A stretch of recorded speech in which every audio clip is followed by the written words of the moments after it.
Les solicitamos atentamente que se pongan de pie para recibir al cortejo de esta ceremonia.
Ahora que estamos de pie, vamos a entonar todos el himno nacional.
Muy buenas noches, bienvenidos sean todos a esta solemne ceremonia de investidura del grado doctor honoris causa.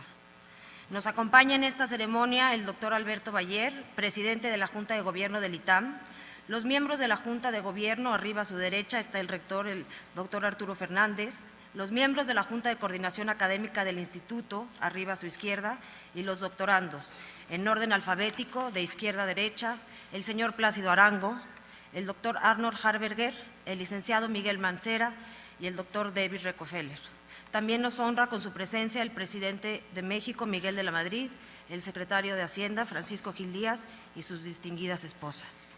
A continuación, nuestro rector presentará a los doctorandos, hará una síntesis de sus méritos y le pedirá al presidente de la Junta de Gobierno hacer la investidura correspondiente.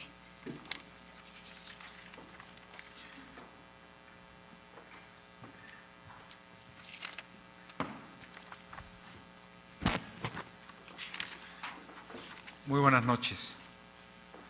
El doctorado por causa de honor es el más preciado reconocimiento que una universidad puede otorgar. Se trata de un ritual ancestral de significación mutua y de compromiso ante testigos de excepción. El Instituto Tecnológico Autónomo de México refrenda su convicción de que los recipiendarios de este reconocimiento son reflejo de un modo de ser universitario y de un estilo de universidad. Para el ITAM, el otorgamiento del grado de doctor honoris causa conlleva un amplio reconocimiento de los méritos de quien lo recibe y por ello lo incorpora al claustro de doctores del instituto. Sus méritos quedan simbolizados en el diploma y la medalla que se otorgan. Procederé por orden alfabético a presentar a los doctorandos, al presidente de la Junta de Gobierno, el doctor Alberto Bayer, y a nuestra comunidad universitaria. Haré una breve semblanza de cada ellos y les anticipo que no será posible por motivos de tiempo y por la riqueza de su vida hacer uno más completo. Empezamos.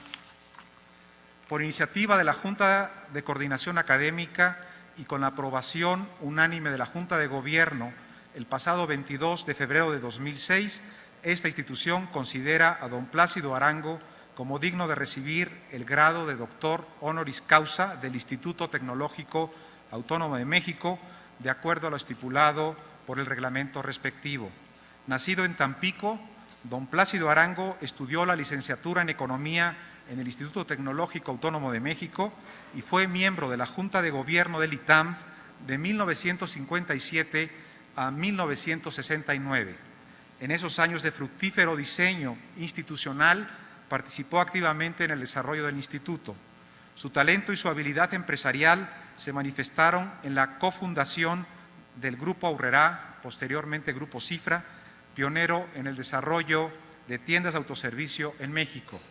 En 1965 se trasladó a Madrid para abrir las primeras tiendas de autoservicio en España y posteriormente fundó el Grupo Sigla, líder en hostelería y comercio en España.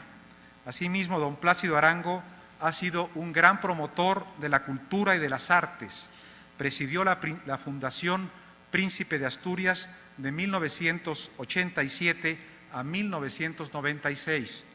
Desde 1991 es miembro del patronato del Museo Metropolitano de Nueva York y de la Universidad de Tufts en Boston desde 1981. También es miembro correspondiente por México de la Real Academia de Bellas Artes de San Fernando en Madrid y ha recibido varias condecoraciones como la Gran Cruz de Isabel la Católica. El diploma que se le entrega dice textualmente: en reconocimiento a su fructífera labor empresarial, a su actividad filantrópica, a su extraordinaria y eficaz aportación a las relaciones entre México y España y a su dedicación al desarrollo del Instituto en el periodo 1957-1969. Doctor Alberto Bayer, por estos y otros muchos méritos, el Instituto Tecnológico Autónomo de México le concede el grado de doctor honoris causa y solicita a usted que proceda a la solemne investidura de don Plácido Arango.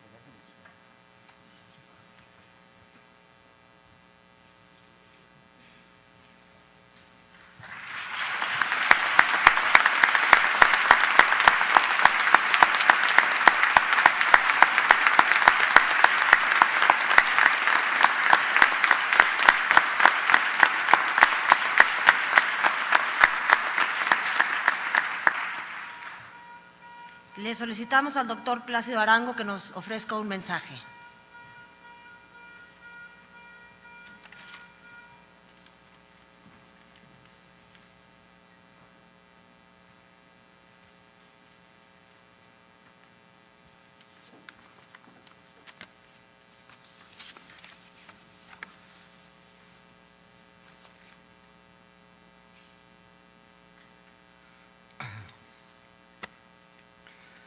Ovidio dejó dicho que el regalo tiene el rango de quien lo hace. Y Fray Luis de Granada, que cuando es el beneficio más gracioso, tanto deja al hombre más obligado. Estoy obligado y profundamente agradecido. No sin cierta osadía, dada la importancia de este foro, me gustaría aprovechar la ocasión para esbozar alguna reflexión sobre la experiencia política y la política económica de España de los últimos 30 años. Más que ilustrar a una audiencia informada, aspiro solo a estimular la memoria de esa experiencia de la que se pueden extraer enseñanzas útiles sin que ello la convierta en un modelo a imitar o a seguir. Si tuviera que sintetizarla en una frase, diría que ha representado un intento honesto, con sus luces y sus sombras, de hacer las cosas bien. En términos de la transición, ese hacer las cosas bien significó no repetir los errores del pasado y apostar por un sistema político inclusivo. El trágico recuerdo de los años 30, que culminaron en la Guerra Civil, la gran transformación social experimentada por España desde mediados de los años 50, la integración quizá por la puerta de atrás en las alianzas de posguerra, así como el sistema económico internacional y especialmente las señales de moderación que la población en general envió una y otra vez a las élites políticas, acabaron coincidiendo en la necesidad de establecer un sistema inclusivo, un sistema en el que encontrasen cabida todas las corrientes, siempre que renunciasen a la violencia como medio de acción. Derecha, centro, izquierda, así como la gran mayoría de las fuerzas políticas regionalistas y nacionalistas, reconocieron que la Constitución de 1978 les ofrecía cobijo suficiente, algo que raramente pudo decirse de otras constituciones o regímenes anteriores. Lógicamente fueron necesarias para ello las correspondientes dosis de ambigüedad, sobre todo en lo referente a la organización territorial del Estado, las cuales, si bien permitieron el acomodo de las fuerzas nacionalistas, dejaron abierta una cuestión que ha retornado con bastante intensidad, incluso virulencia, recientemente. Además, aunque con la Constitución de 1978 los contendientes políticos se comprometieron a enfrentarse según las reglas de la competencia, no siempre han podido evitar la tentación de convertir al adversario en enemigo, con los consiguientes daños, por ahora temporales, para la discusión pública y para la calidad de la democracia. Estas sombras se proyectan, sin embargo, contra el telón de fondo de una vida política suficientemente serena, con acciones mínimas de violencia, con una alternancia de las distintas opciones en el poder y sin que ninguno de los grandes partidos haya cuestionado la legitimidad del mandato del adversario. Una vida equiparable a la de las democracias que otorgaron, tomándose su tiempo, el certificado de calidad a la española, aceptando su ingreso en la Comunidad Europea en 1986. Si la vida política española de los últimos 30 años ha sido lo suficientemente progresista como para no desentonar ante las democracias occidentales, podemos decir lo mismo de las políticas económicas. Estas han combinado errores y aciertos similares a los de los socios europeos, que se han caracterizado por inercias del pasado, prudencia excesiva y celo reformador. El resultado neto, de todos modos, ha sido, como para el conjunto de Europa, el de una creciente sensatez, algunas veces forzada por la contumacia de los hechos y otras facilitada por la alternancia política. Esta creciente sensatez se ha revelado con altibajos y distintos ritmos e intensidades en 5 líneas de acción. En primer lugar, parece haber triunfado la idea de salvaguardar el equilibrio de las magnitudes macroeconómicas como marco de un crecimiento duradero. El consenso implícito entre los dos grandes partidos españoles parece haberse asentado definitivamente y tiene 2 pilares. Por una parte, el del control de la inflación a través de políticas monetarias no expansivas. El ingreso de España en la Unión Económica y Monetaria Europea fue prueba de la voluntad de sacar adelante una política económica sensata y también que los españoles estaban dispuestos a asumir los compromisos necesarios, las ataduras, diríamos, para no desviarse del camino trazado. Por otra, el de una política fiscal tendente al equilibrio presupuestario. En segundo lugar, una creciente y al final decidida integración de la economía española en la economía internacional, sobre todo en la europea, tanto en términos comerciales como de movimiento de capitales. De hecho, si en 1975 la suma de exportaciones e importaciones representaban cerca del 29% del Producto Interior, en la actualidad rondan el doble, con un 56% estimado para el 2005. Y mientras que en 1980 el stock acumulado de inversión directa en el extranjero por parte de las empresas españolas no equivalía al 1% del Producto Interno Bruto, en el 2004 rozaba el 35%. En su conjunto, las empresas españolas han invertido más de 200.000 millones de euros en el exterior desde 1992. Por vez primera, el stock acumulado de esta inversión supera al de la inversión extranjera en España. En tercer lugar, la apertura al exterior ha conllevado un proceso de liberalización de los mercados domésticos, en gran medida como consecuencia de la normativa europea. De este modo, sectores como el de las telecomunicaciones, la energía, el transporte aéreo y muy especialmente el financiero operan con regulaciones mucho más favorables al mercado que en tiempos pasados. Todo este proceso no hubiera sido posible sin la reforma de los sistemas financieros. España dispone hoy de uno de los más dinámicos del mundo. Como en el resto de la Unión Europea, queda camino por recorrer en la liberalización del mercado de trabajo. La rígida regulación heredada del régimen franquista sigue siendo una de las menos flexibles de Europa. Es probable que esta rigidez del mercado de trabajo haya contribuido a la elevada tasa de paro, que se sitúa habitualmente en el doble de la europea entre los años 80 y la primera mitad de los 90. Actualmente se halla en torno al 8%, algo por debajo de la media europea. En cuarto lugar, la liberalización de los sectores protegidos ha implicado en el caso español la privatización de los sectores públicos dominantes. En este proceso España ha destacado claramente por encima de muchos de sus socios europeos, tales como Francia o Alemania. Por último, un consenso implícito en amplios segmentos de la clase política ha sido el de un gasto social acorde con las posibilidades económicas. El gasto social en proporción al Producto Interno Bruto se ha estabilizado en torno al 20%, una cifra 8 puntos inferior a la europea. En cualquier caso, el sistema de protección social español afronta un futuro complicado, como la mayoría de los países desarrollados, debido sobre todo al envejecimiento de la población, que presiona el gasto sanitario y especialmente el pensiones, y que será difícil mantener en su nivel actual en varios lustros. Estos desequilibrios futuros aún no han sido debidamente encarados. Las políticas económicas han permitido un cierto margen de maniobra a la inversión privada, que ha permitido un gran crecimiento económico en las últimas décadas. En términos reales, el Producto Interno Bruto per cápita se ha multiplicado por más de 2 entre 1975 y 2005. No cabe duda que en términos macroeconómicos y de creación de empleo, el español es un caso de éxito. El brillo de este éxito no debería, sin embargo, ofuscar al observador y hacer olvidar las debilidades del sistema. En primer lugar, queda bastante camino por recorrer en cuanto a la liberalización de los mercados.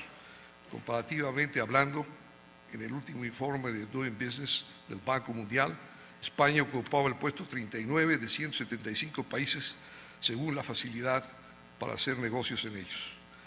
Un segundo reto es la productividad. Las empresas y trabajadores españoles no consiguen que su rendimiento por hora trabajada o por recursos empleados aumente a un ritmo tan elevado como el de los otros países europeos. Este problema se ve exacerbado por el hecho de que los costes laborales unitarios crecen a una tasa 2 veces superior al del resto de los países de la zona euro. A medio plazo, estas tendencias socavan la competitividad de la economía y amenazan con malograr los avances conseguidos. En tercer lugar, España está todavía lejos de convertirse en una potencia tecnológica. Gasta en investigación y desarrollo el equivalente al 1.1% de su Producto Interno Bruto. El promedio de la zona euro es el 2.2. De mantenerse la evolución pasada en este indicador, España tardaría décadas y décadas en equipararse con el resto de Europa. Es claro que hay siempre una línea, una tarea inacabada, no importa cuál sea la medida de los logros. Concluyo. No hemos de pensar que reflexiones sobre la experiencia social, económica y política de los españoles en los últimos 30 años y las 2 décadas antecedentes tienen un mero interés académico o erudito. En absoluto. No se trata de una mera curiosidad, sino en gran medida de una necesidad. Lo es primero porque los retos a los que han tenido que responder han sido similares a los que afrontamos desde hace varios lustros los mexicanos. Me refiero al de conseguir una convivencia política civilizada con un mínimo componente de violencia y las máximas transparencias posibles y con la inclusividad suficiente para asegurar su estabilidad. También al de dotarnos de instituciones, de las instituciones y la política económica que nos permitan un crecimiento sostenido, de modo que mejore paulatinamente nuestro nivel de vida y enormes masas de personas salgan de la pobreza que ha sido y es el estado más frecuente entre los humanos a lo largo del tiempo. No lo olvidemos. Lo segundo es porque los avatares de la experiencia española nos recuerdan que el camino de la virtud no es siempre recto, que hay desvíos por los que es fácil perderse, pero con esfuerzo y con libertad puede volverse al camino principal y que la perseverancia acaba rindiendo frutos. Y lo es por último, especialmente para un país como México, porque en nuestro afán de superación hemos de mirarnos en espejos que no nos devuelvan una imagen demasiado distorsionada. De modo que aunque podamos aprender de países como Estados Unidos, no es poco lo que se desprende de una reflexión propia desde México, desde la perspectiva de los mexicanos sobre una experiencia más afín a la nuestra. Creo que en estos temas las reflexiones que llevan al aprendizaje pueden ser más auténticas si se acompañan de sus buenas dosis de sentimientos. Por ejemplo, el sentimiento de pertenecer a una comunidad con una historia en buena medida compartida, con las correspondientes muestras de encuentro y desencuentro. Un sentimiento de pertenencia común que nos mantenga cerca de las alegrías y sufrimientos del otro, en este caso, de España. El ITAM siempre ha sido un baluarte de la defensa de la libertad como principio fundamental de organización de la vida política y económica. Y me enorgullezco de mi paso por sus aulas, tan lejano en el tiempo como cercano y feliz en la memoria. Muchas gracias.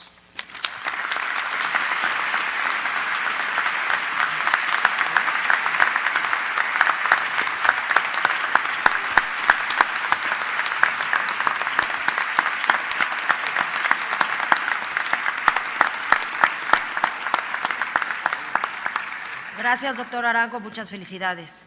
A continuación, nuestro rector hará la presentación de nuestro segundo doctorando.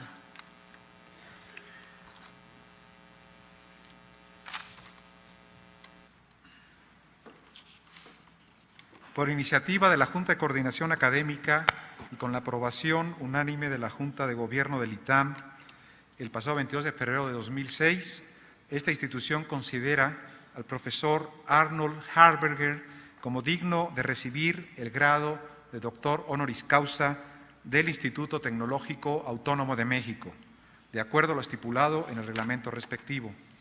El doctor Harberger nació en Newark, New Jersey, cursó la licenciatura en la Universidad de Johns Hopkins y el doctorado en la Universidad de Chicago, donde fue profesor desde 1953 hasta 1991.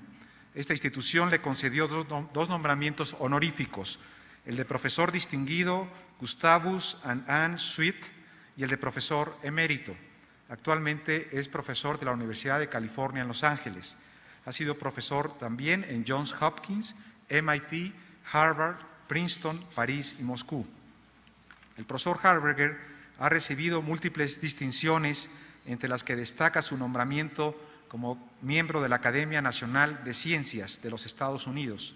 Además, ha sido honrado con el grado de doctor honoris causa por la Universidad de Tucumán, por la Universidad Católica de Chile y por la Universidad Tecnológica de Centroamérica. Sus aportaciones intelectuales abarcan muchos campos de la ciencia económica, especialmente en finanzas públicas y evaluación social de proyectos. Su conocimiento de la conducción de la política monetaria, cambiaria y comercial en países en desarrollo es especialmente relevante. Tiene cerca de 200 artículos y reportes. Ha sido asesor de una veintena, por lo menos, de países y es líder intelectual en el diseño e instrumentación de políticas para el desarrollo. Su gran vocación docente y su calidad humana ha contribuido a formar a cientos de destacados economistas en todo el mundo. Un grupo importante está integrado por distinguidos exalumnos del ITAM. El diploma que se le entrega dice textualmente: en reconocimiento a su sobresaliente labor académica, a su dedicación a la formación de líderes en la conducción de la política económica y a su compromiso con el desarrollo de las naciones. Doctor Alberto Bayer, por estos y muchos otros méritos, el Instituto Tecnológico Autónomo de México le concede el grado de doctor honoris causa y solicita a usted que proceda a la solemne investidura del doctor Arnold Harberger.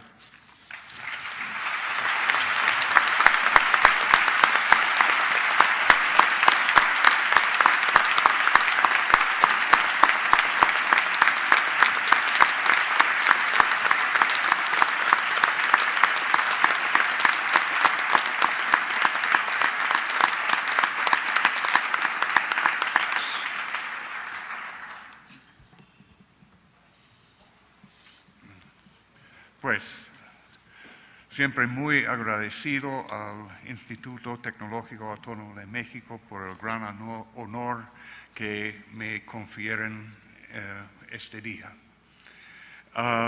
Mis conexiones con el ITAM datan de probablemente el año 70, cuando por primera vez vine por estas aulas.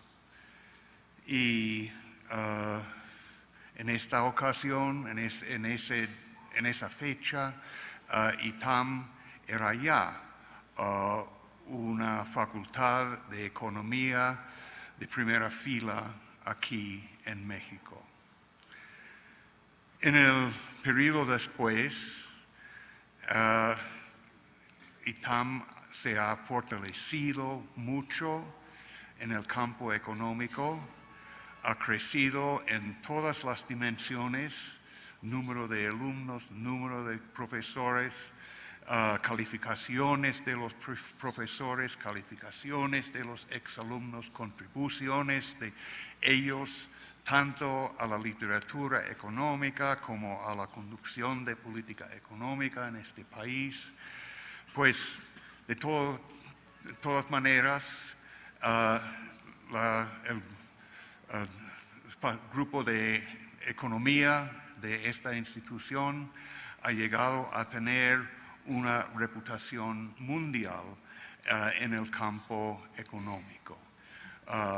Y para mí ha sido un gran placer poder estar presente durante toda esta transformación cada vez mejor de esta institución. Una de las cosas que más me ha impresionado es el número de exalumnos de esta institución que ha llegado a la conducción de política económica en este país. Yo creo que son muy pocas las reformas de política económica, las mejoras de política económica que se han hecho en estos casi 4 décadas, que no han tenido su raíz en gente exalumna de esta institución. Es una cosa absolutamente increíble pensar en el número de ellos. Pues yo creo que es importante reconocer que economía no es solamente una ciencia, es también una profesión. Como la medicina es una ciencia donde la gente investiga, encuentra nuevas medicinas, nuevas curas, pero a la vez es una profesión en que ustedes y yo vamos a nuestro médico y nuestro médico nos dice, pues no es nada, usted solamente tiene que tomar una aspirina. Y nosotros llegamos a casa felices y contentos por ese consejo profesional que nos ha dado. Pues no hay nada que más necesita una nación. Es gente médica como eso que puede decir si está en un buen camino o un mal camino, o si hay problemas, cuál es el remedio más apto para eso. Entonces, la preparación de gente para esa gran tarea nacional, yo creo que tiene que ser, ha sido y tiene que ser en el futuro uno de los grandes desafíos para esta institución. Y ahora, no es tan fácil hacerlo. El hacer política económica no es trazar lo que nosotros los economistas llamamos lo óptimo. Muchas veces hay un dicho que dice, el óptimo es el enemigo del bueno, en un sentido. La gente, si siempre predican hacer cosas que en el momento dado no son posibles políticamente y solamente están allí como un objetivo remoto en el aire, eso no sirve mucho. Lo que sirve es meterse en la pelea política y llegar a mejorar la solución política que sale de ese conjunto tan complejo. Hay economistas que hablan como si nosotros los economistas fuésemos los dictadores del mundo, que nosotros somos dueños de todo y podemos dictar cómo, qué se va a hacer. Yo no creo que esa es la manera de comportarnos a esta altura de la historia. Yo creo que tenemos que reconocer que las políticas de un país son un resultante de fuerzas muy complejas, de presiones de toda clase, de toda parte, de impulsos políticos muy diferentes.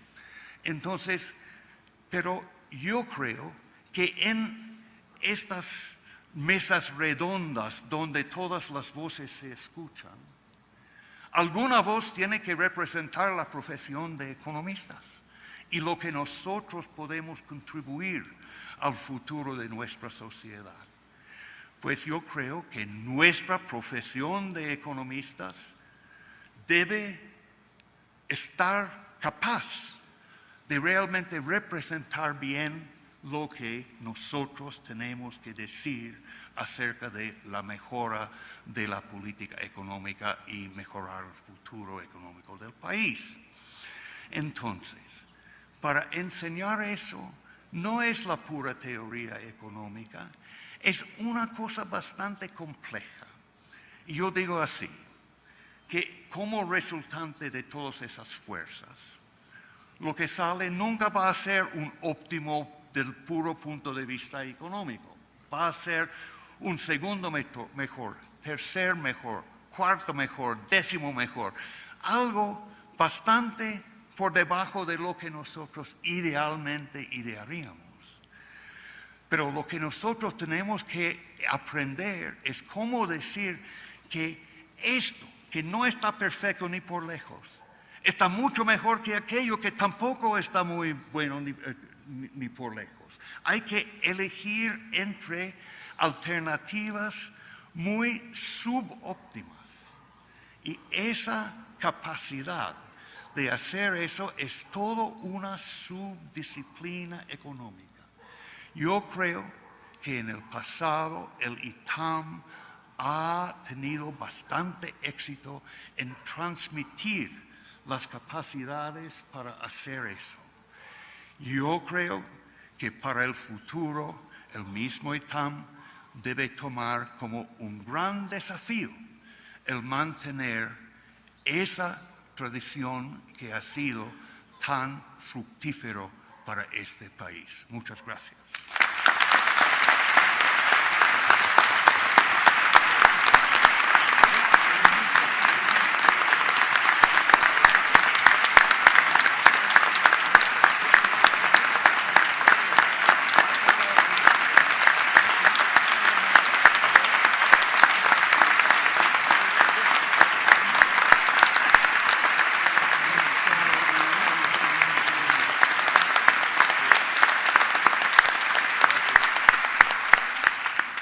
Muchísimas gracias, doctor Harberger. Yo no sé ustedes, pero yo estoy impresionada cómo habla español.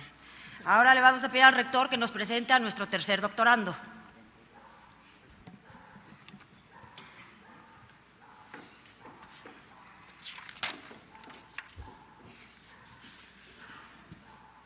Por iniciativa de la Junta de Coordinación Académica y con la aprobación unánime de la Junta de Gobierno del ITAM, con la ausencia del nominado, el pasado 22 de febrero de 2006, esta institución considera a don Miguel Mancera Aguayo como digno de recibir el grado de doctor honoris causa del Instituto Tecnológico Autónomo de México, de acuerdo a lo estipulado por el reglamento respectivo.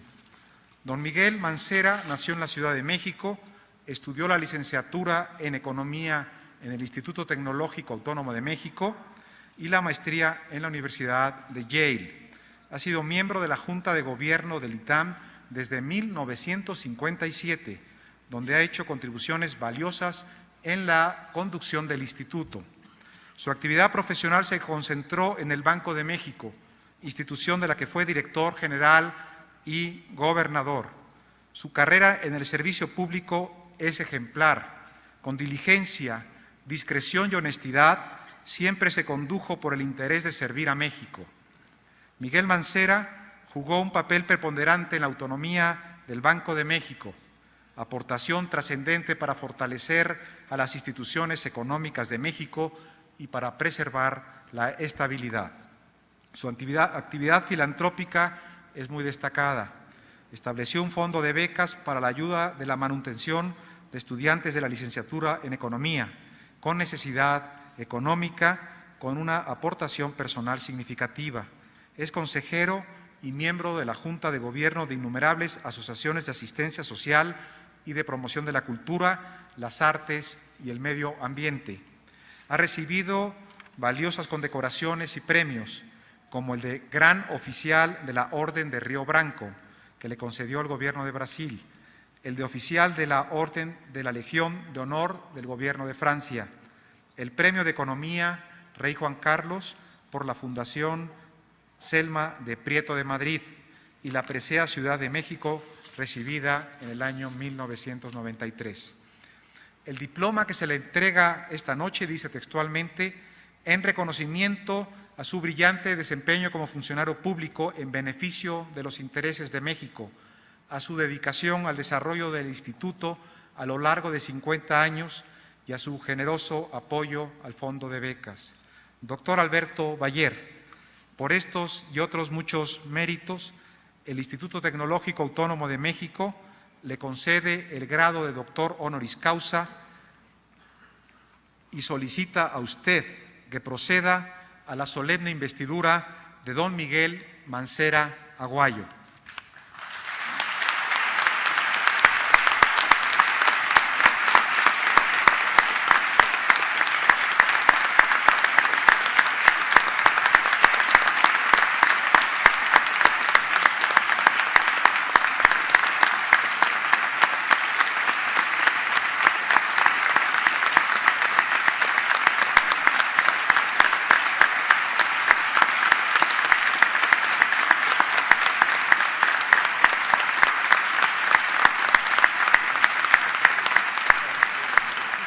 Doctor Mancera, si pudiéramos escuchar su mensaje.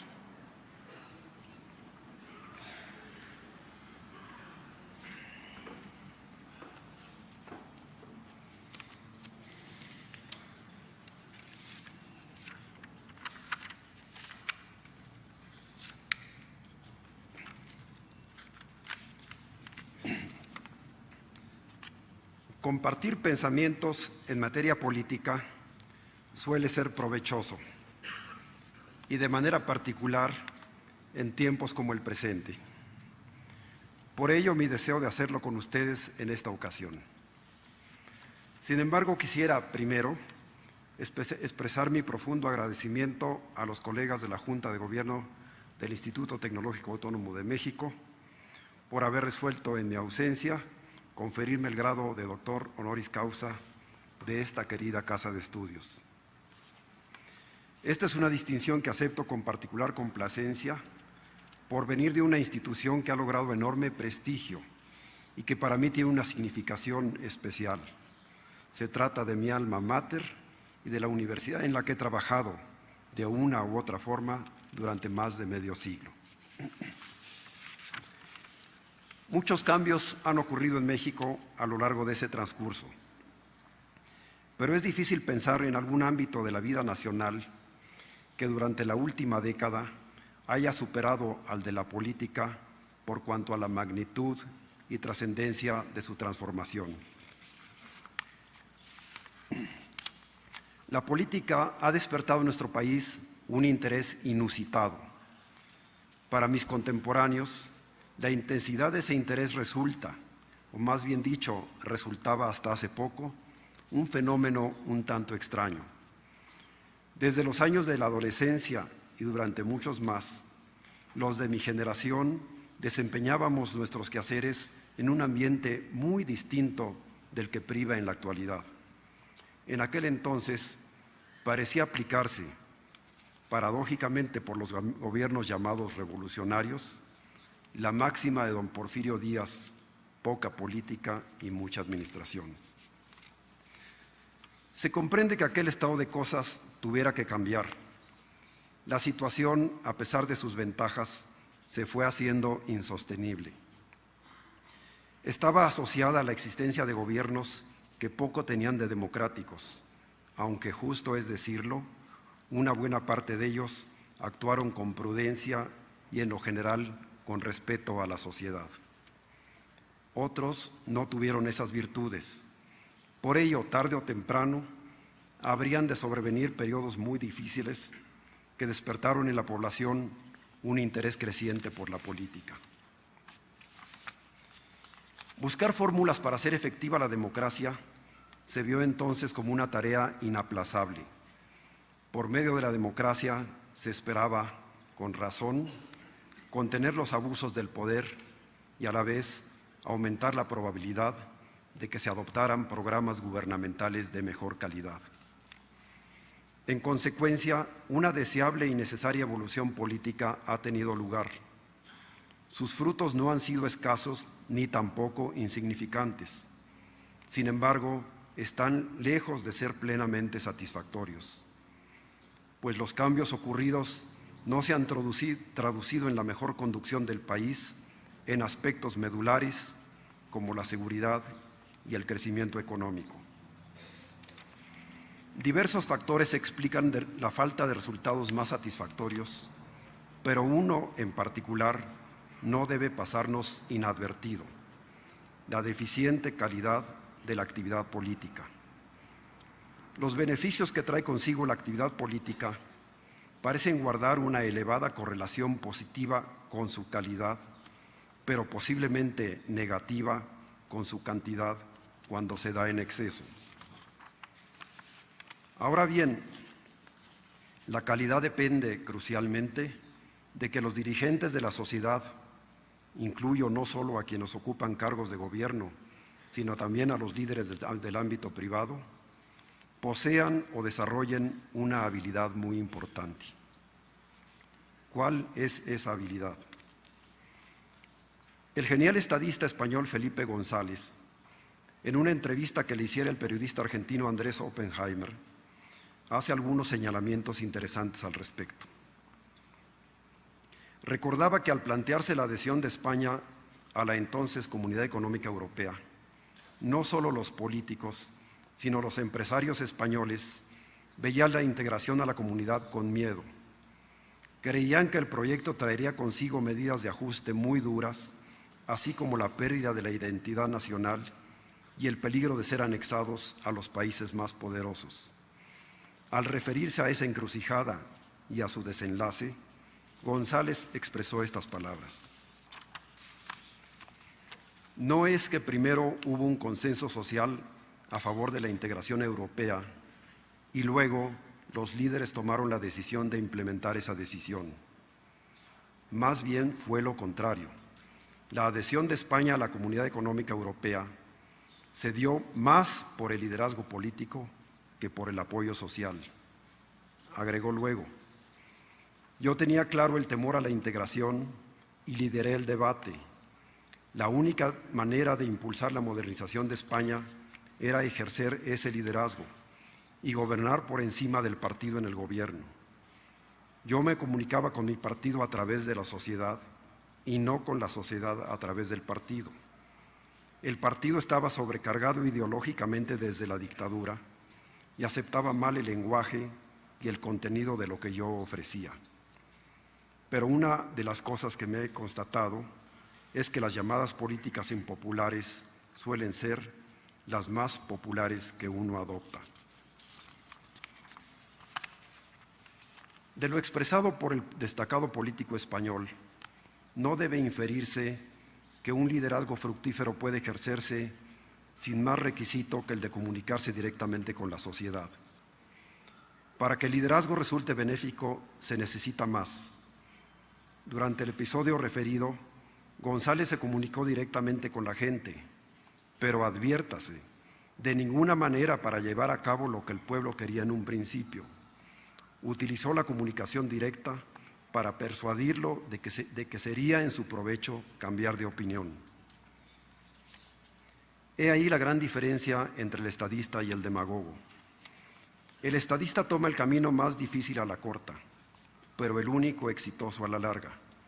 El camino de, primero, formular una política bien articulada, capaz de producir una mejoría sólida para la sociedad, y de luego, emprender la ardua tarea de convencer a la gente de las bondades de la propuesta. Por su parte, el demagogo prefiere tomar el camino fácil a la corta, aunque resulte ruinoso a la larga, el de complacer ciertos deseos de la población sin reparar en los costos de oportunidad de hacerlo, los cuales, no por ser con frecuencia poco visibles, dejan en muchos casos de ser enormes. Cabe entonces hacer una pregunta. ¿Acaso no es el deber de un Estado democrático empeñarse en complacer los deseos del pueblo? La respuesta es sin duda afirmativa. Sí se trata de objetivos incuestionables hoy en día, como el de procurar niveles de vida ascendentes para la población en general, oportunidades de educación más amplias y mejor atención de la salud popular, o bien el de garantizar la libertad de expresión. Puede decirse, sin temor a errar, que la consecución de estos objetivos es, en la actualidad, deseada de manera unánime y ciertamente propuesta por todos los partidos políticos, no solo por los llamados de izquierda. ¿Hay entonces deseos del pueblo que no conviene atender? Puede sonar políticamente incorrecto, pero estimo que la respuesta es afirmativa. En efecto, hay problemas complejos cuya solución efectiva no se advierte con facilidad a primera vista. Suelen ser problemas que no se refieren a la definición de los objetivos últimos de la política, en los que todo el mundo está de acuerdo, sino a las fórmulas idóneas para su consecución. Entrar o no entrar a la Comunidad Económica Europea. La reacción popular en España fue originalmente adversa a la propuesta de adhesión. Esto porque no era evidente, a pesar de que resultó muy cierto, que tal adhesión contribuiría al alcance del objetivo aceptado por todos, el de procurar el mayor bienestar posible para el pueblo español. Felipe González mostró su talla de estadista al luchar en esa coyuntura por una medida benéfica, no obstante ser impopular al principio. Pero hay otro punto muy importante. El presidente del gobierno español también se mostró como un demócrata, al no tratar de imponer la propuesta en contra de la voluntad popular, sino al empeñarse en que la sociedad viera lo que realmente le convenía. La circunstancia de encontrarnos ahora en una institución universitaria trae a mi mente algunas ligas entre las cuestiones referidas y la educación. La posibilidad de establecer una comunicación eficaz entre el dirigente y su público depende mucho de una particular destreza del dirigente. Deberá tener la capacidad de explicar las bondades de medidas que, siendo en realidad provechosas para la sociedad, parecen a primera vista perjudiciales. Esta habilidad requiere de talento natural, pero no solo de ello. Resultan imprescindibles los conocimientos y la capacidad de análisis y síntesis que solo por excepción se adquieren en ausencia de una buena educación formal. La contribución del ITAM a la formación de líderes de calidad ha sido extraordinaria. Muchos de sus egresados han ocupado u ocupan destacadas posiciones. De ahí que tengan la oportunidad, incluso la obligación, podría afirmarse, de explicar a la sociedad lo que en verdad le conviene hacer para alcanzar los objetivos en los que todo el mundo coincide. La posibilidad de establecer una comunicación fructífera entre el líder y la sociedad depende también de manera crucial de otro elemento, el nivel educativo de la población en general. Cuando este nivel es bajo, resulta poco factible que la comunicación referida se pueda establecer de manera fluida. En tales condiciones, las medidas de gobierno tendrán que adoptarse en muchos casos sin mayor participación de la sociedad, por la sola decisión del Ejecutivo, del Legislativo o de ambos, con los peligros consiguientes si esos poderes no son muy aptos y además bien intencionados.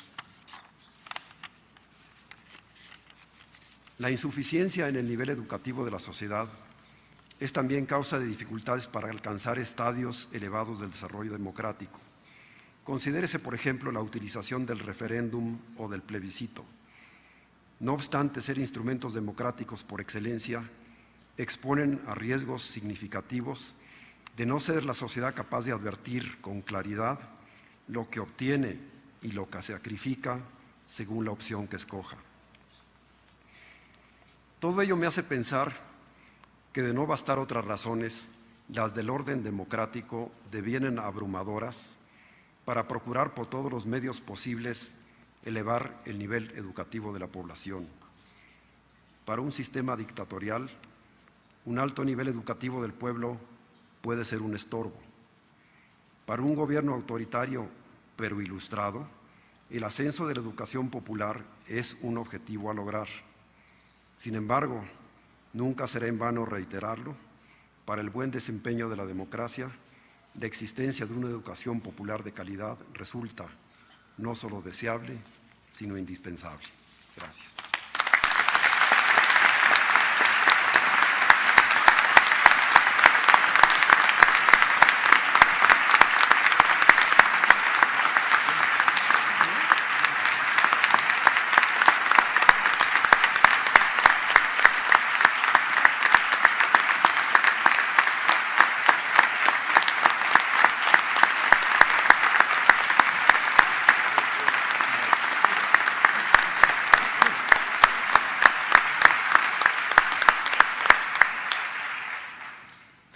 Muchas gracias, doctor Mancera, muchas felicidades. Y finalmente el rector hará la presentación de nuestro cuarto candidato.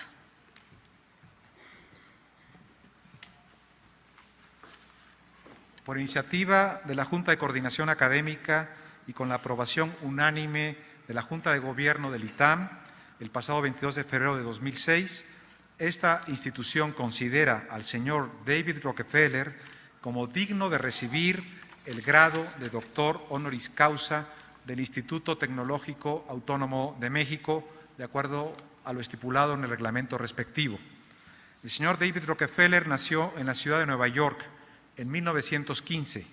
Estudió la licenciatura en Harvard, un posgrado en la London School of Economics y después obtuvo el grado de doctor en Economía por la Universidad de Chicago en 1940. Esta última, por cierto, fundada por su abuelo. En 1943 se enlistó en el ejército y sirvió a su país en África del Norte y en Francia y alcanzó el grado de capitán. Su vida empresarial se inició en 1946 en el Chase Bank. En 1960 se convirtió en el presidente del Chase Manhattan Bank, labor que desempeñó hasta 1981. Abrió la primera sucursal del banco en Moscú en 1973 y ese mismo año se convirtió en el único corresponsal del Banco Nacional de China. Convirtió al Chase en un banco internacional de primera línea. Sus dotes de estadista se han manifestado en la considerable influencia política en las relaciones internacionales. especialmente para el entendimiento entre las naciones. Desde 1949 se unió al Consejo de Relaciones Exteriores y hoy funge como su presidente honorífico. También es fundador y presidente honorífico de la Comisión Trilateral. Su actividad filantrópica es legendaria.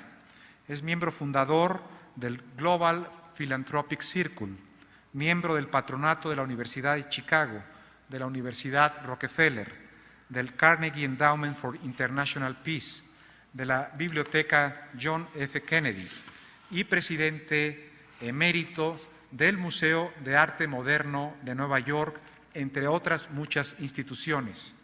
El diploma que se le entrega dice textualmente: en reconocimiento a su fructífera labor empresarial como financiero, a su sobresaliente actividad filantrópica y a su compromiso con el mejoramiento de las relaciones entre las naciones. Doctor Alberto Bayer, por estos y muchos otros méritos, el Instituto Tecnológico Autónomo de México le concede el grado de doctor honoris causa y solicita a usted que proceda a la solemne investidura del señor David Rockefeller.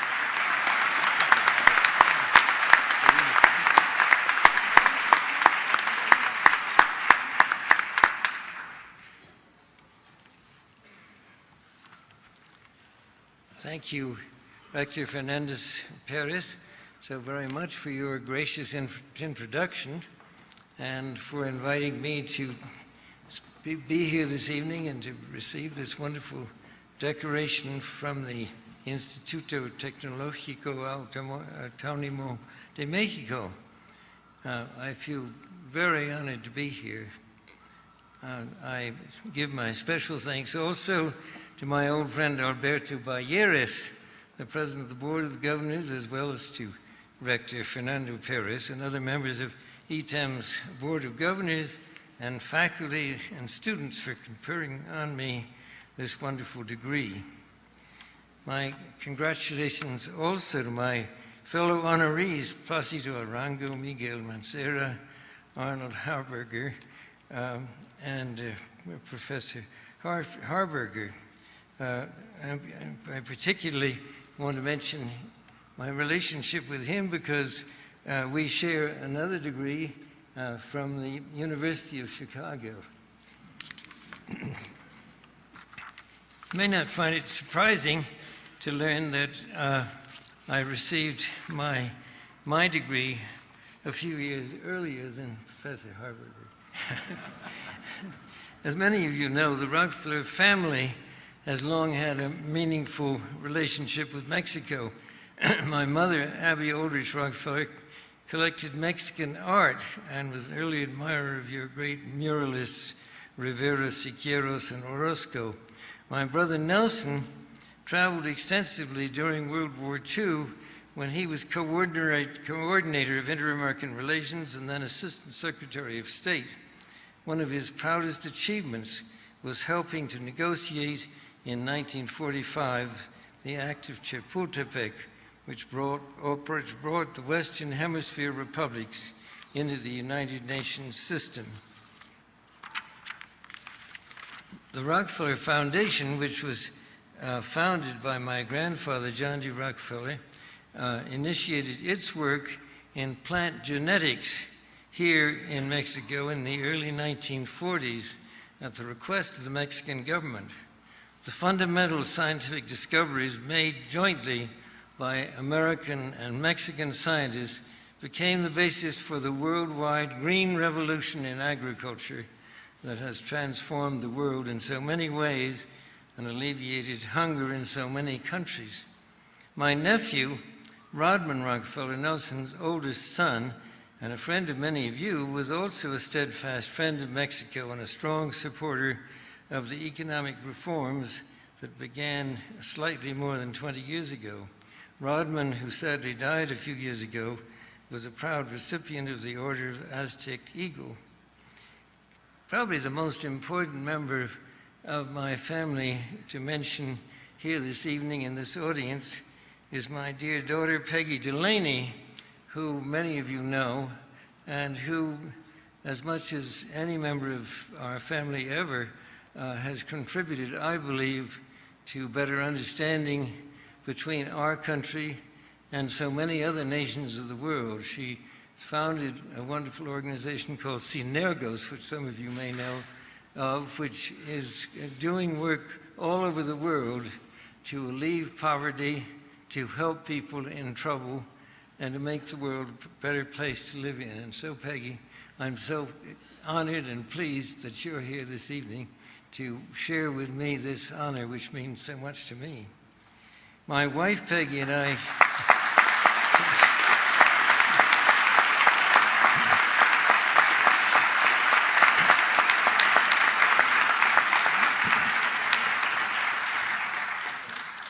My wife, Peggy, and I chose Mexico as the place to spend our second honeymoon in 1946, after 2.5 years of service and separation due to my service in the U.S. Army in North Africa and France. That was our first trip to Mexico, and we were enchanted by the friendly reception that we received, and we've returned there many times thereafter. On a purely personal basis, therefore, this prestigious degree ties my family and me even closer to our many friends in this wonderful country. This is a time of turbulence and uncertainty throughout the world, and the election in the United States today and the intense political debate that preceded it is only one example of the divisiveness and discord that challenges all nations and people everywhere. Of course, the question arises, what can we do to overcome these problems? There is no simple solution, but I believe that a good place to start is with the institutions that already exist as we begin the process of reconciliation and reform. As an example, of course, I have in mind the North American Free Trade Agreement, which was established almost 15 years ago to ensure economic and political cooperation among the nations of North America.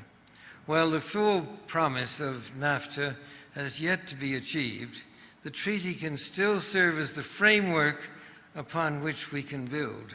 It's my hope that the Bush administration will work with the Felipe Calderon's new government to strengthen the many bilateral institutions that already exist to create new ones that can foster real economic growth and genuine political cooperation between our two nations. As this process unfolds, I'm confident that the faculty and students of ETEM, of which President-elect Felipe Calderon is one, will play a prominent role. They've already done this many times in the past.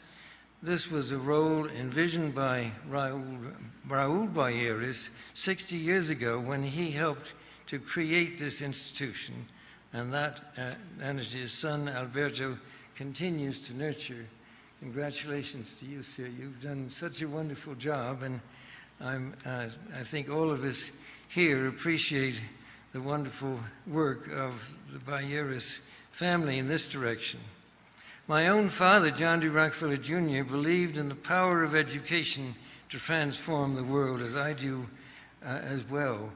Over the main entrance of Rockefeller Center in New York, he had these powerful words inscribed: "Knowledge and wisdom shall be the stability for our time."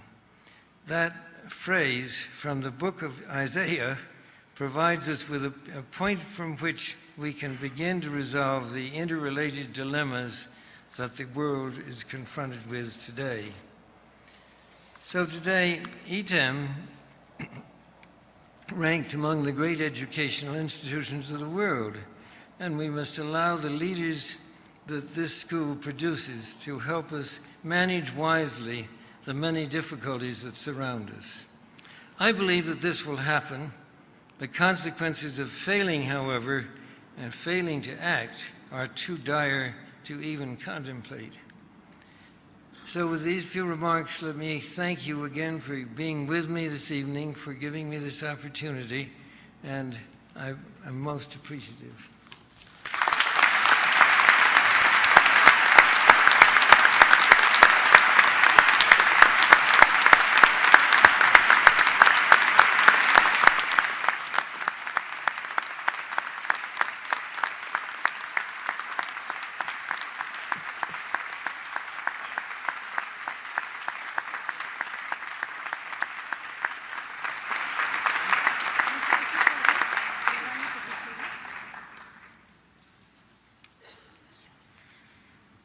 Thank you very much, Mr. Rockefeller. Para concluir con esta ceremonia, escucharemos las palabras del doctor Alberto Bayer, presidente de la Junta de Gobierno de nuestro ITAM, nuestro gran benefactor, quien en nombre propio y de la comunidad universitaria felicitará a quienes han sido distinguidos con el grado de doctor honoris causa.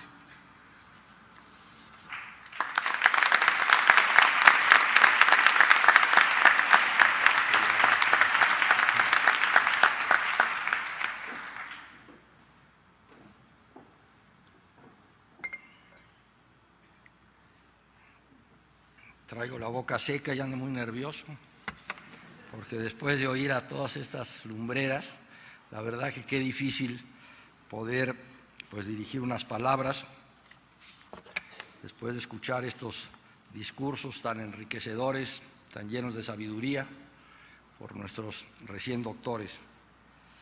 Así es de que les pido que me tengan paciencia y tolerancia.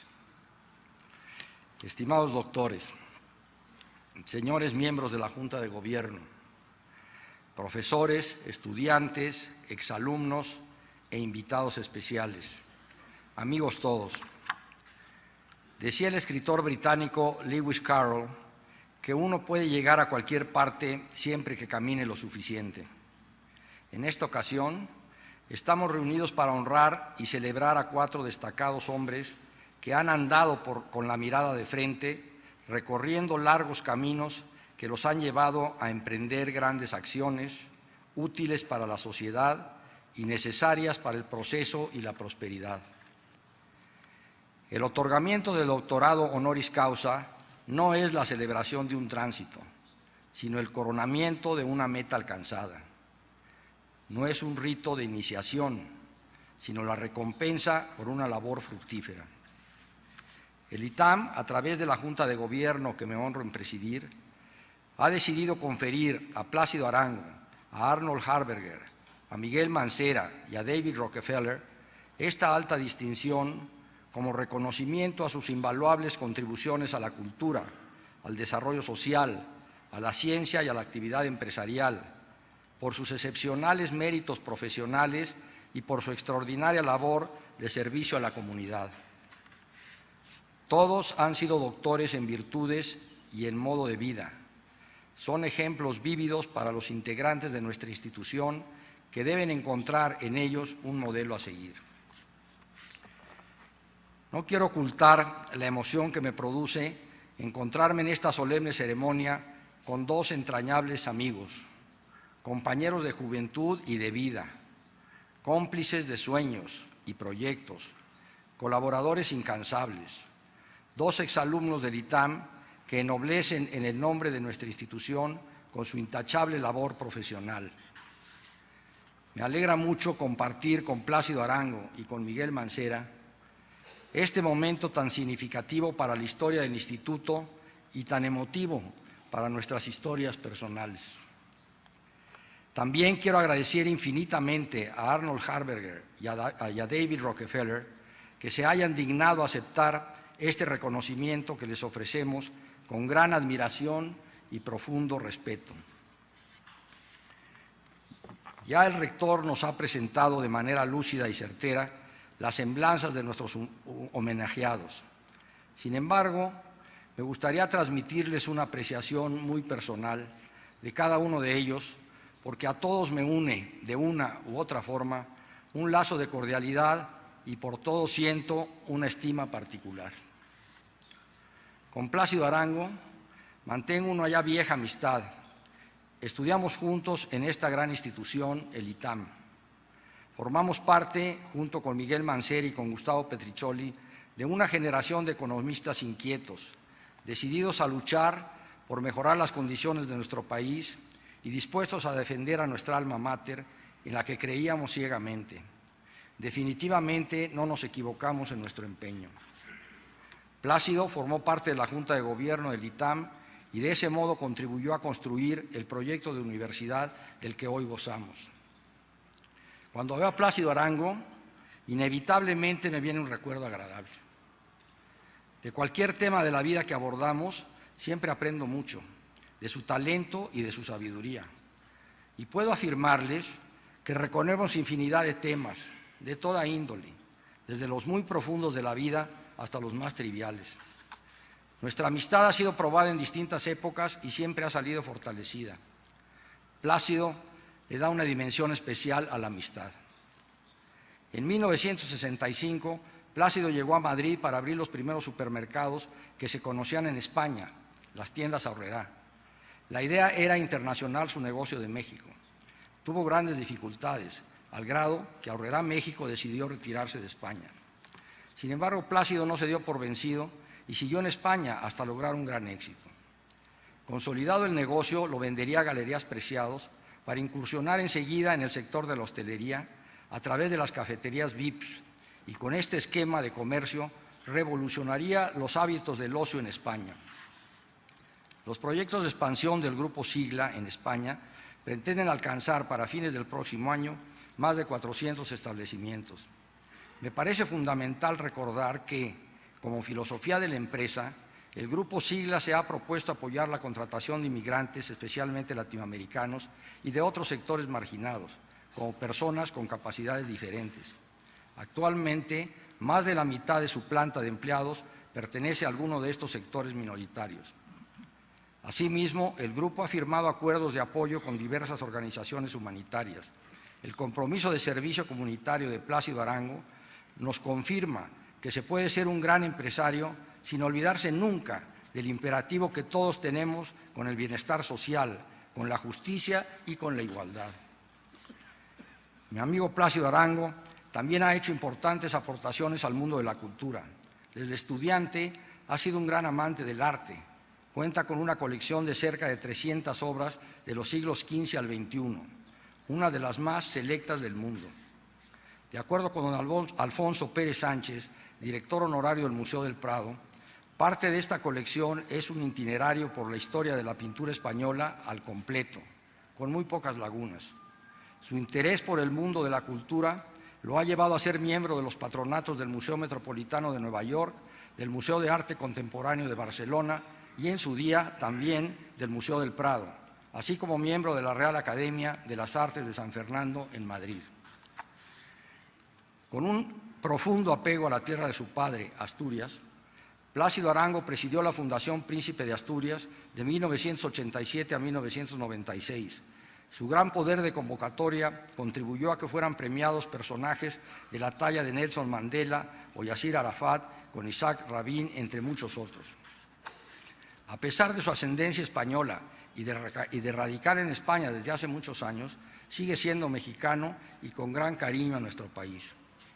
Una labor trascendente que Plácido ha llevado a cabo es propiciar las relaciones políticas, económicas y culturales entre México y España. Diría, sin temor a exagerar, que es el mejor diplomático que México tiene en el extranjero. Su única motivación para llevar a cabo esta espléndida labor ha sido su cariño por México y España, ya que no solo no representa ningún beneficio económico, sino que le resulta costosa. Hombre discreto, alejado de las manifestaciones públicas, Plácido Arango honra a nuestra institución como exalumno y al aceptar hoy este doctorado que reconoce sus enormes méritos profesionales y de promoción de la cultura. De la relevante trayectoria del profesor Arnold Harberger y de sus aportaciones al desarrollo de los países, Quisiera destacar dos aspectos que me parecen centrales: su dedicación y entrega a la docencia y a la investigación económica, así como el entusiasmo con el que se ha acercado siempre a los temas de América Latina. Como director del prestigioso Departamento de Economía de la Universidad de Chicago y como director del Centro de Estudios Latinoamericanos y profesor emérito de la misma institución, Arnold Harberger contribuyó de manera definitiva a la formación de varias generaciones de economistas, entre los que se cuenta una decena de presidentes de bancos centrales y una veintena de ministros de gobiernos de distintos países. También entre sus estudiantes se encuentran distinguidos exalumnos del ITAM que han tenido y tienen incidencia en el diseño e instrumentación de políticas públicas en México. Preocupado por el desarrollo de la profesión, el doctor Harberger ha señalado que los economistas deben ser embajadores de ideas económicas, y bueno, ya nos dio toda una lección de lo que para él significa la ciencia económica, la profesión económica. Ser embajadores de las ideas económicas, que deben estar preparados para diagnosticar las situaciones del mundo real y para entrar en un diálogo fructífero con el ciudadano. Se ha manifestado contra lo que él llama el supertecnicismo, que le resta simplicidad, robustez, aplicabilidad y pertinencia al ejercicio de la profesión económica. Los alumnos que han tenido el privilegio de estar en contacto con Arnold Harberger coinciden en que la generosidad y el contagioso entusiasmo caracterizan la fecunda labor docente del destacado científico. Caray, qué envidia, porque yo nunca he sido su alumno, pero ahorita agarré un saborcito de oírlo hablar en estos 15 minutos. Ojalá y eso se pueda repetir, doctor. Gran conocedor de la realidad y la cultura latinoamericanas, el profesor Harberger fue uno de los primeros economistas en acercarse y en identificar minuciosamente las causas de los problemas inflacionarios y del subdesarrollo en América Latina. Su visión amplia y su labor como consultor o como representante de organismos internacionales le han permitido realizar propuestas concretas y viables para hacerles frente a los problemas de los países en desarrollo. De hecho, sus ideas contribuyeron de manera fundamental al construir lo que Milton Friedman llamó el milagro chileno. En México, el trabajo de consultoría de Arnold Harberger se ha desarrollado principalmente en la Secretaría de Hacienda y en la Comisión de la Reforma Fiscal, entre otras. Finalmente, quiero subrayar la importancia de la producción científica que desde 1950 ha desarrollado el profesor a través de diversas publicaciones. Su relevante literatura ha versado sobre los temas de evaluación social de proyectos de inversión pública, crecimiento y productividad, política comercial, finanzas públicas fundamentalmente, y todas ellas orientadas a conseguir el desarrollo económico de las sociedades más atrasadas. Al doctor Harberger quiero, en primer lugar, manifestarle mi profunda admiración por el rigor científico y académico de su ejercicio. Y en segundo lugar, todo mi respeto, porque gracias a sus aportaciones y compromiso con el desarrollo, América Latina tiene hoy un rostro más lozano. Profesor, muchas gracias por honrar a nuestro instituto. Pues un traguito de agua. Miguel Mancera, que le digo Mike. Miguel Mancera sabe mejor que nadie la gran emoción que siento al participar en esta ceremonia, precisamente para rendirle un merecidísimo honor. También con Miguel he compartido más de 5 décadas de amistad y de proyectos en común. Ambos somos hijos del ITAM, hemos crecido a su vera, nos hemos sentido arropados y protegidos por esta institución que está cumpliendo 60 años de existencia. Mientras fuimos estudiantes del instituto, vivimos de cerca la gran cantidad de dificultades que tenía la institución para operar.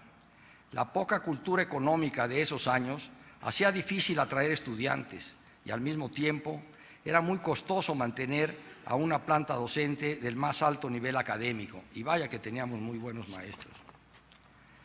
Por esto mismo, las finanzas internas se volvieron precarias y la administración del instituto dependía totalmente de los apoyos de don Raúl, mi padre. Cuando la situación se volvió insostenible, mi padre, muy a su pesar, llegó a pensar, preocupado por el futuro del ITAM en su ausencia, el ceder el instituto o fusionarlo con alguna otra institución de educación. Un buen día, en una charla informal, le comenté a mi padre que la escuela tendría permanencia y funcionaría bien cuando se hicieran cargo de ella sus propios egresados. Pensaba desde luego en Miguel Mancera, en Plácido Arango y Gustavo Petriccioli, con quienes ya mantenía una cercana amistad y cuyas inteligencias e integridad me parecían virtudes irreemplazables. Mi padre me tomó la palabra y nos invitó a comer. Después de hacernos 1000 preguntas y cuestionarnos todas nuestras respuestas, se despidió, pero se despidió sin darnos la menor indicación de qué impresión le habíamos causado. Pasaron muchos meses sin tener idea de la opinión de don Raúl, por lo que asumimos que no había sido nada favorable. Sin embargo, para nuestra sorpresa, en una reunión de la Asociación Mexicana de Cultura, nos invitó a Miguel Mancera, a Gustavo Petriccioli, a Plácido Arango y a mí a formar parte de la Junta de Gobierno del Instituto, su máximo órgano de gobierno. Esto fue en el año de 1957 y desde ese entonces Miguel y yo somos miembros activos de la Junta. Sería imposible enumerar aquí las relevantes aportaciones que Miguel Mancera ha hecho al ITAM. Sin embargo, me interesa señalar 2 cuestiones que han sido determinantes en la vida académica de la institución. En primer lugar, en la década de los 60 decidimos dar un golpe de timón a los rumbos que había tomado el ITAM. Miguel contribuyó con otros especialistas y miembros de la Junta de Gobierno de manera fundamental, con un notable rigor académico, a reformular los planes de estudio de las carreras del ITAM y a integrar un plan que incluía también su reorganización administrativa. El ITAM que hoy conocemos le debe mucho a la entusiasta participación de Miguel Mancera. Miguel se ha distinguido no solo por su inquebrantable compromiso en la conducción del instituto, sino también por su generosidad al crear un fondo de becas de manutención para ayudar a estudiantes de economía con necesidades económicas. Gracias a estas aportaciones, más de un centenar de alumnos del ITAM se han beneficiado y han podido seguir sus estudios en nuestra casa. Gracias, Miguel, por tu generosidad. Por último, puedo afirmar que la gestión de Miguel Mancera al frente del Banco de México ha demostrado su enorme capacidad intelectual, su sólida formación de economista y, sobre todo, su gran calidad moral. Miguel entró al banco en 1958 y después de muchos años de entrega y de trabajo ininterrumpido, fue nombrado primero director general y luego gobernador. El liderazgo de Miguel Mancera en el Banco de México no estuvo exento de sobresaltos. En 1982, cuando tomó el cargo de director general, el país estaba en medio de una crisis con el peso de una enorme deuda externa y ya se anunciaba una profunda recesión. En ese momento, el Banco Central no gozaba de autonomía y la política monetaria estaba totalmente supeditada a la política. No obstante, la gestión de Miguel consiguió consolidar importantes reformas económicas e impulsar, por fin, una nueva ley orgánica que daría la autonomía al banco.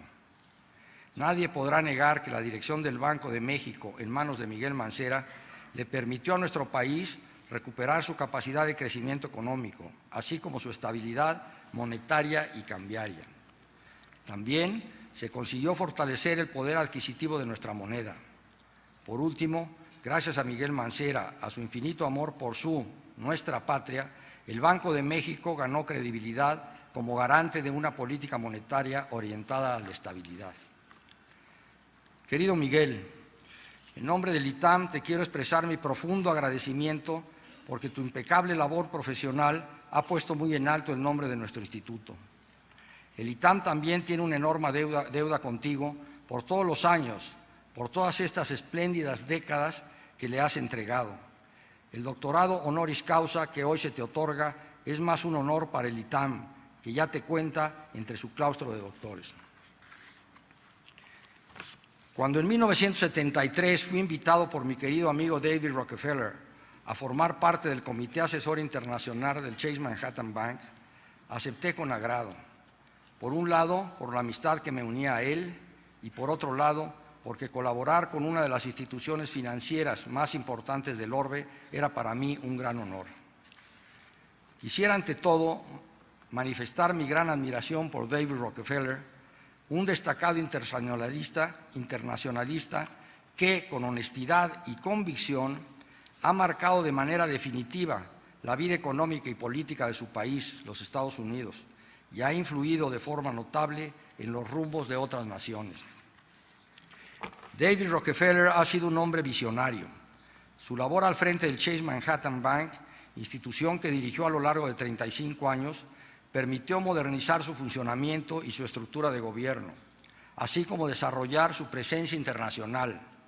No solo estableció filiales del banco en Europa y en América Latina, sino incluso se posicionó en Cuba, en China y en la Unión Soviética.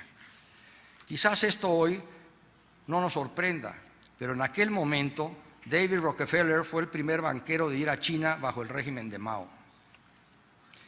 A pesar de que su hermano Nelson fue 4 veces alcalde de la ciudad de Nueva York y 2 veces vicepresidente de los Estados Unidos, David Rockefeller decidió hacer política desde el sector privado, más que aceptar un cargo público. Para suerte de su país, comenzó su labor como embajador no oficial en misiones diplomáticas del más alto nivel. Ha sido uno de los más destacados miembros del Club Bilderberg. Ha presidido el Consejo de Relaciones Exteriores y, preocupado por el deterioro de las relaciones entre los Estados Unidos, Europa y Japón, fundó en 1973 la Comisión Trilateral. La relevancia de la Comisión consiste en conseguir, mediante el análisis y el diálogo, aminorar las tensiones políticas y facilitar la inversión y el desarrollo, transformándolos en lineamientos políticos que luego son asumidos por altos funcionarios o incluso por representantes de los gobiernos. Además, en el ámbito americano, David ayudó a organizar el Consejo de las Américas y el Centro para las Relaciones Interamericanas, que trabajó para incrementar las contribuciones de las empresas privadas y para establecer intercambios culturales e intelectuales conducentes al desarrollo de América Latina. En este afán internacional, David Rockefeller se ha encontrado con innumerables y diversos líderes y personajes, como Nelson Mandela, Gorbachev, Fidel Castro, Ariel Sharon, Pinochet, Khrushchev o Arafat, por mencionar solo algunos. Su curiosidad por saber lo que piensa la gente, aunque sus opiniones difieran radicalmente, le han ganado la simpatía de personas de las más variadas ideologías y en todas partes es recibido con gran reverencia. Seguramente a esto ha contribuido su característica sencillez y cordialidad. Por último, no puedo dejar de señalar que David Rockefeller desarrolla también, como ya lo señaló el rector, una importante y trascendente labor filantrópica a nivel mundial, tanto en el campo de las artes como en la investigación científica, la agricultura, promover el bienestar de los más necesitados, el medio ambiente o en las relaciones en la frontera entre México y Estados Unidos. Enumerar las obras de filantropía en que está involucrado y que ha fundado o propiciado sería interminable. El ITAM se siente muy orgulloso de tener al señor David Rockefeller como un nuevo integrante de su comunidad. David, muchas gracias por estar aquí con nosotros. Queridos amigos, al igual que las personas, las instituciones conquistan su liderazgo con paciencia y con mucho esfuerzo. El ITAM ha transitado por 60 años de historia sin premura, consciente de que una educación de excelencia solo puede conquistarse con cautela y sin arrebato. Por eso, el proyecto de creación de un doctorado le tomó 50 años, 5 décadas en las que la madurez y la solidez académica del ITAM se constituyeron en una característica incontrovertible. Y también por eso puede hoy el ITAM conferir el máximo título a estas personalidades que ya forman parte de nuestro claustro de doctores. Estamos reunidos para rendir un merecido homenaje a 4 hombres de bien. Por eso, su ejemplo nos inspira y refrenda los valores de justicia, de igualdad y de búsqueda de la prosperidad que persigue nuestro Instituto Tecnológico Autónomo de México, nuestro queridísimo ITAM. Muchísimas gracias.